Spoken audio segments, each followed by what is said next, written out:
Saudações alunos, eu sou o professor Marcos Acamin da matéria de Direito Penal e hoje continuaremos a falar sobre as causas de excludente de ilicitude. Então falamos que a ilicitude, ela traz, na verdade, após a tipicidade, aquela presunção de que houve um ato que prejudicou o ordenamento jurídico. Então nós temos a conduta humana, que é uma ação ou uma omissão, que ela poderá ser típica, portanto ela se adequa a um tipo penal, como homicídio, roubo e por aí vai, dos crimes que estão previstos no ordenamento jurídico brasileiro, e todas elas são presumidamente ilícitas. Então, uma conduta típica, provavelmente ela é ilícita. A ilicitude é a confirmação de que houve um ato contrário à lei. Porém, existem causas excludentes de ilicitude, também chamadas causas de justificação, que estão no artigo 23. Então nós temos: não há crime quando a gente pratica o fato em estado de necessidade, em legítima defesa, em estrito cumprimento do dever legal, no exercício regular do direito, e a doutrina traz uma causa chamada consentimento do ofendido. Então nós temos o estado de necessidade como um conflito de bens jurídicos. Então eu falei para vocês do caso da tábua de salvação, em que uma pessoa, ela, para proteger a própria vida, ela acaba prejudicando a vida ou a saúde de um terceiro, por exemplo. Então, o estado de necessidade, nós temos ali um conflito de bens jurídicos. Hoje falaremos de uma outra causa muito famosa de excludente de ilicitude, que é a legítima defesa.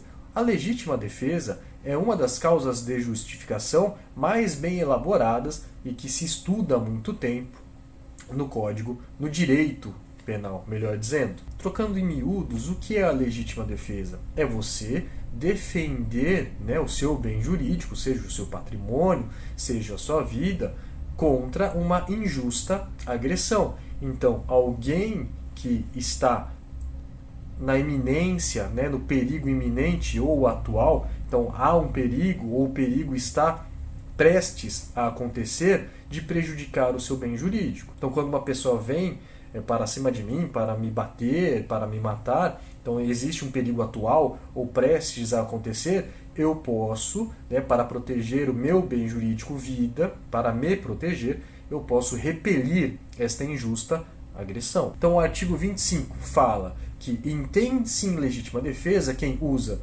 moderadamente dos meios necessários, repele injusta agressão, atual ou iminente, a direito seu ou de outrem.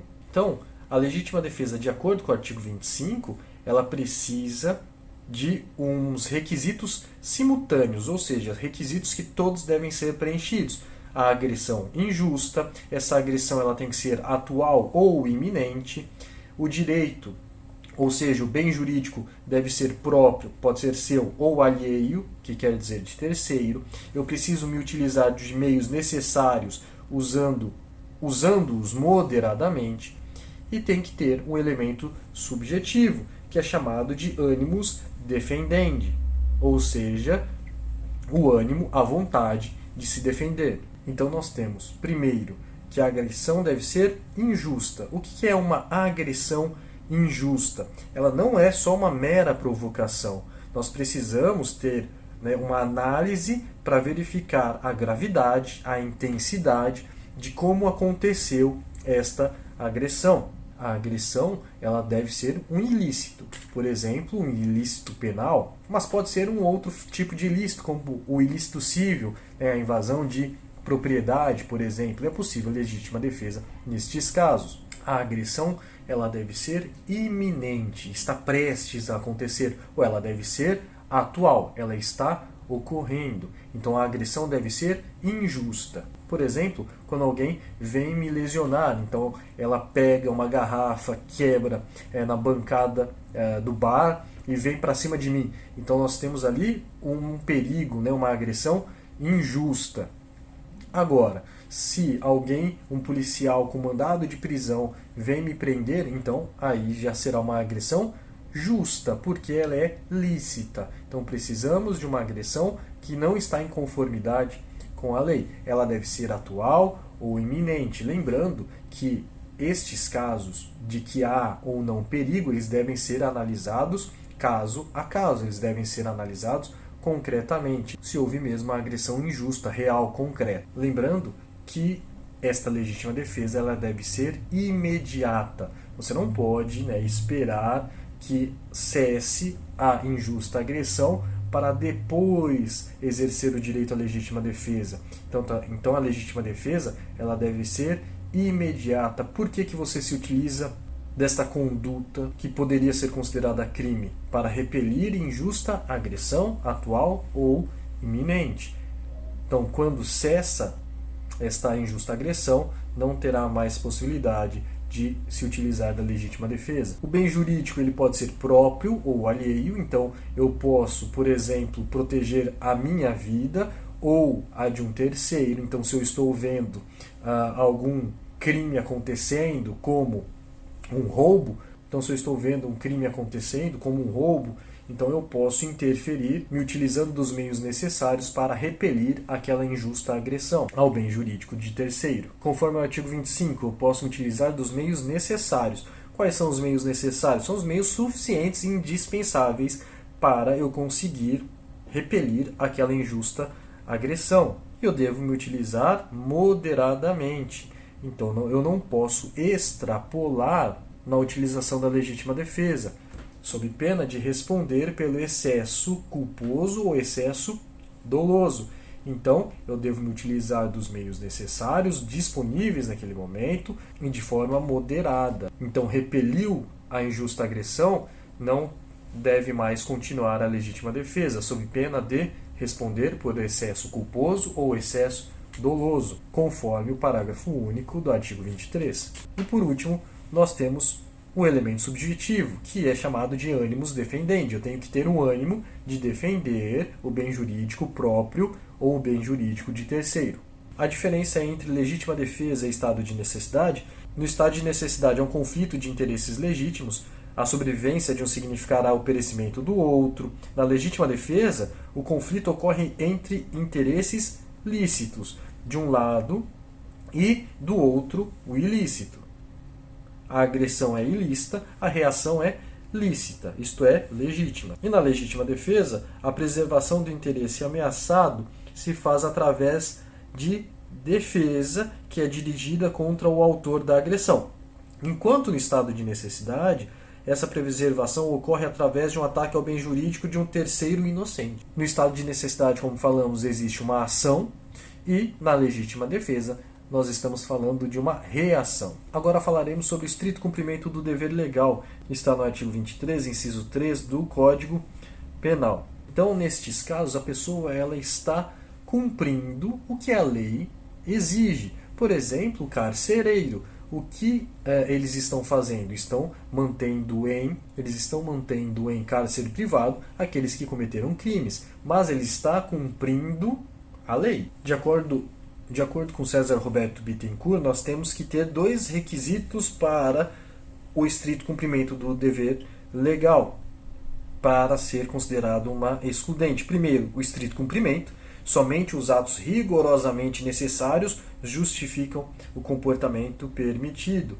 E o dever legal, ou seja, isso deve ser decorrente de lei. Por exemplo, o que eu falei sobre os carcereiros, que eles têm o dever de vigilância, de fiscalização para aqueles que cometeram crimes e estão presos, ou seja, ali é um cárcere privado. Os policiais que, ao verificar um crime, eles podem prender em flagrante delito uma pessoa.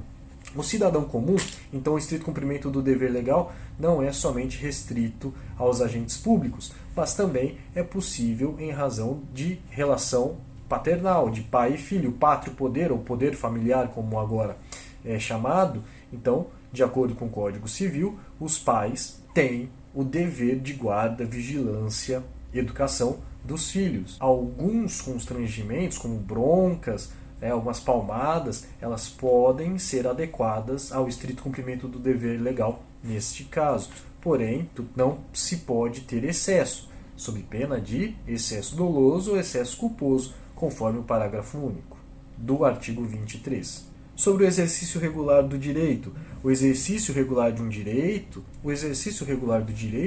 a própria terminologia diz o significado. A pessoa está exercendo um direito que é consequente, por exemplo, da profissão dela. Por exemplo, o médico, que ao fazer uma intervenção cirúrgica, ele está lesionando corporalmente uma pessoa. Mas, como ela está praticando o exercício do direito profissional, então ela está acobertada pelo Código Penal, pelo direito penal.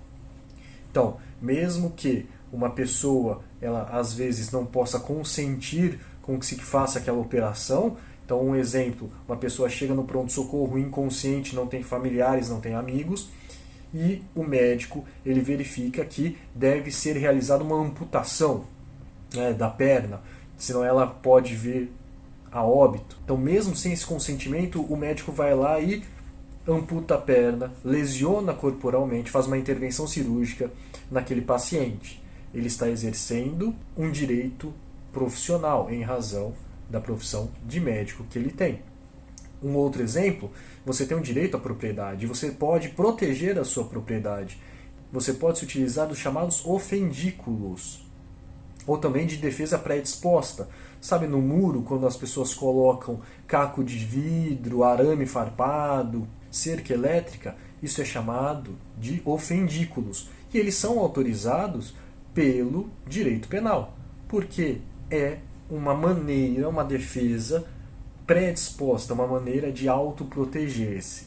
Então, quando uma pessoa se fere, né, tentando pular o seu muro, você não vai responder por lesão corporal. Por quê? Você está se protegendo, é exercício regular do seu direito à propriedade. E por último, consentimento do ofendido, só que é uma causa de justificação extralegal. Ela não está no Código Penal. A doutrina traz esta causa de justificação. O consentimento do ofendido ele não vai ser utilizado de forma irrestrita. Nós temos dois requisitos para que sejam cumpridas as exigências do consentimento do ofendido. Primeiro, o ofendido tem que ter capacidade de consentir. O bem sobre o qual recai a conduta do agente ele deve ser disponível. E que o consentimento tenha sido dado anteriormente ou pelo menos numa relação de simultaneidade à conduta do agente. Os bens patrimoniais, eles são essencialmente disponíveis. Então você pode falar, olha, toma aqui o meu carro, você pode destruí-lo porque ele está velho, eu não vou mais utilizá-lo. Ele vai e destrói o carro. Não é crime de patrimônio, porque eu consenti que o carro, o automóvel, ele fosse destruído. Mas, por exemplo, a vida é um bem jurídico indisponível. Para a legislação penal, para a legislação brasileira, a vida é um bem indisponível. Então a pessoa não pode consentir, não pode dispor da vida para que outro, por exemplo, a sacrifique. As lesões corporais, apesar de ter uma discussão na doutrina, em regra, ela é sim disponível. Um exemplo são os casos de sadomasoquismo, em que as pessoas infligem dor a outra, seja ela física, psicológica, por exemplo, mas elas estão se dispondo, né, mas de maneira que não se pode exceder, por isso que existem aquelas palavras para que se pare, por exemplo, sob pena de responder de forma culposa ou dolosa esse excesso. Mas o consentimento do ofendido pode ser, por exemplo, aplicado neste exemplo de uma relação que haja sadomasoquismo. Então terminamos as excludentes de ilicitude. Na próxima aula falaremos sobre culpabilidade. Então nós terminamos o conceito analítico do delito, que é uma ação típica, ilícita e culpável. Obrigado e até mais.